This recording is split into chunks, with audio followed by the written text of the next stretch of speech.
Kita lanjut tentang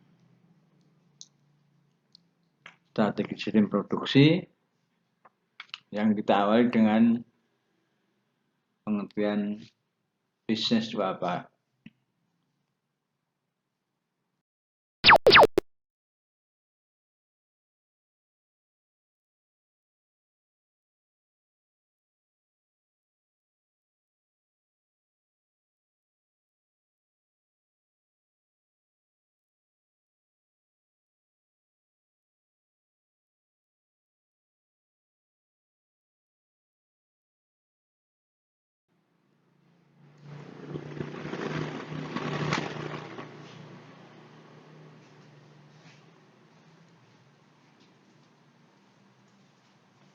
Bisnis adalah upaya yang terorganisir dari individu maupun lembaga untuk memproduksi dan atau menjual produk, barang, dan jasa yang dibutuhkan masyarakat guna mendapatkan keuntungan.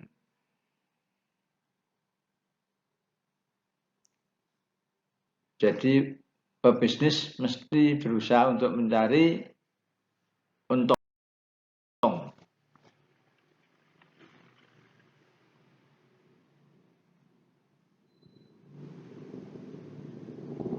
Usaha yang dilakukan tentu saja berupa kegiatan bisnis yang sangat kompleks sekali. Di antaranya adalah kegiatan di bidang sumber daya di bidang sumber daya material, di bidang sumber daya manusia, dan di bidang sumber daya informasi, yang semua itu adalah bagian dari kegiatan bisnis yang akan dikonversi menjadi kekuatan yang bisa menghasilkan keuntungan. Itu harus dilakukan dengan penuh perhatian sehingga bisa berhasil memperoleh keuntungan.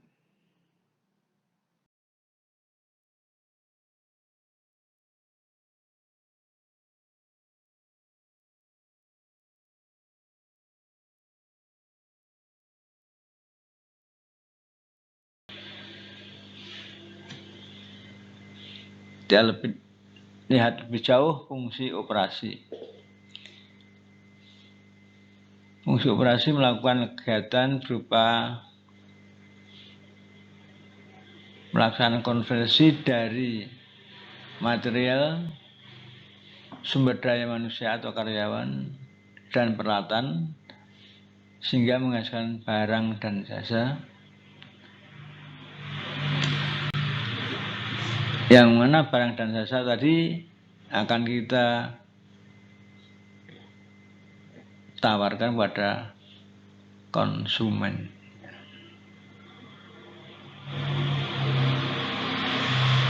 Kita lihat lebih jauh perbedaan produk, barang, dan jasa yang harus kita pahami lebih lanjut. Barang dapat dijual kembali,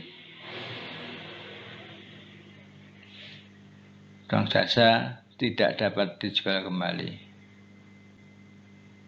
Barang dapat disimpan, tapi jasa tidak dapat disimpan. Barang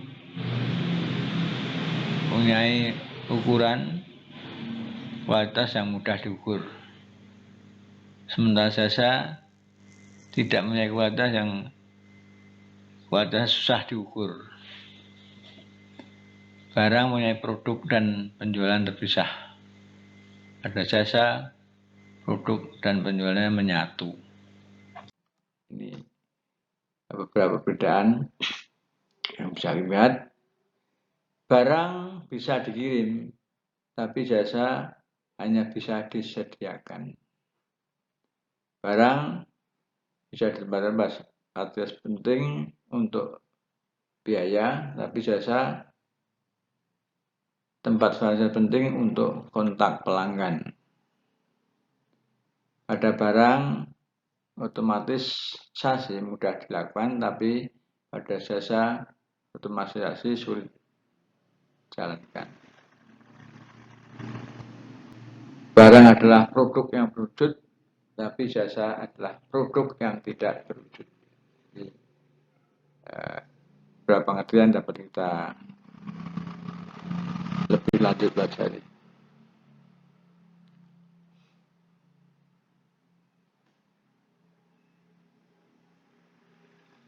Dalam setiap produk ada konsep yang berupa produktivitas yang sering rancu atau sering disamarkan dengan konsep produksi.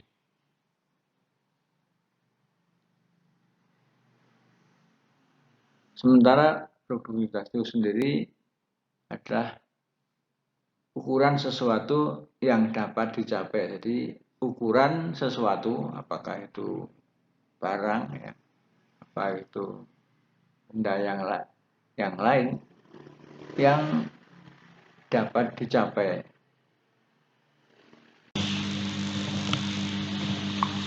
Perbandingan antara output dan inputnya, tegasnya produktivitas adalah output dibanding input. Output per periode 1000 unit, material yang diproduk 500 unit, tenaga kerja membutuhkan waktu 800 jam. Produktivitas material 2 setiap unit dan produktivitas tenaga kerja 1,25 per jam. Perbandingan antara aktual dan normatifnya kita lihat pada contoh keterangan pada PTA 3 dan PTB 3, di mana kapasitas per unit dari PTA 3 adalah 500, pada P3 5000. Karyawan 1 orang, pada PTA 3 10 orang, pada B3 10 orang. Produksi per unitnya PTA 3 450 unit dan PTB 3 3000 unit. Produksi setiap karyawan adalah 45 pada PTA 3 dan 300 pada PTB 3, sehingga akan dijumpai produktivitas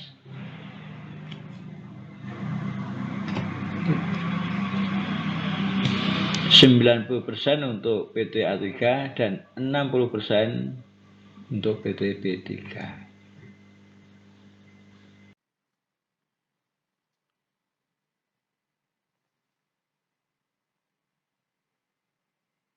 Kita lihat pada problem pengukuran. Pada problem pengukuran, kita akan menjumpai kondisi kualitas yang mungkin berubah, sementara kuantitas tetap. Pada unsur eksternal, bisa jadi penyebab kenaikan atau penurunan adalah pada produktivitas. Kemudian unit presisi dari pengukuran mungkin tidak terpenuhi.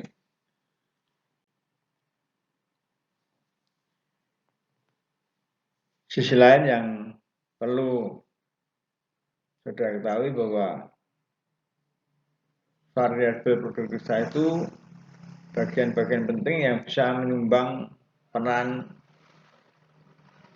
produktivitas. Nah, itu yang paling mendukung adalah variabel tenaga kerja, di mana menyumbang sekitar 10% dari setiap kenaikan tahunan. Sementara modal memberikan sumbangan sekitar 32% pada setiap kenaikan tahunan, dan yang paling mendominasi adalah manajemen, menyumbang sekitar 52% kenaikan tahunan. Jadi 3 variabel itu ternyata yang paling memberikan support tinggi adalah peran manajemen.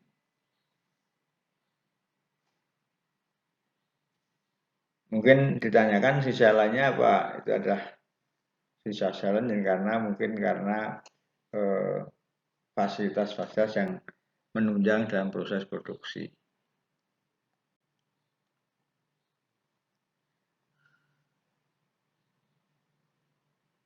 Sedangkan untuk bisa meningkatkan variabel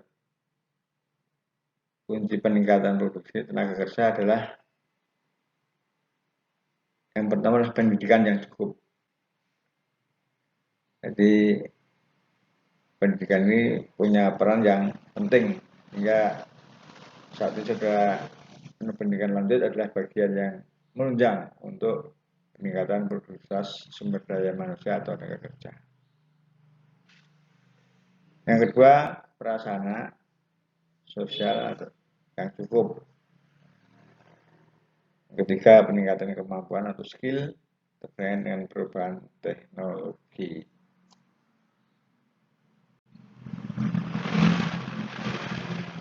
Kita lihat lebih lanjut produktivitas di bidang service.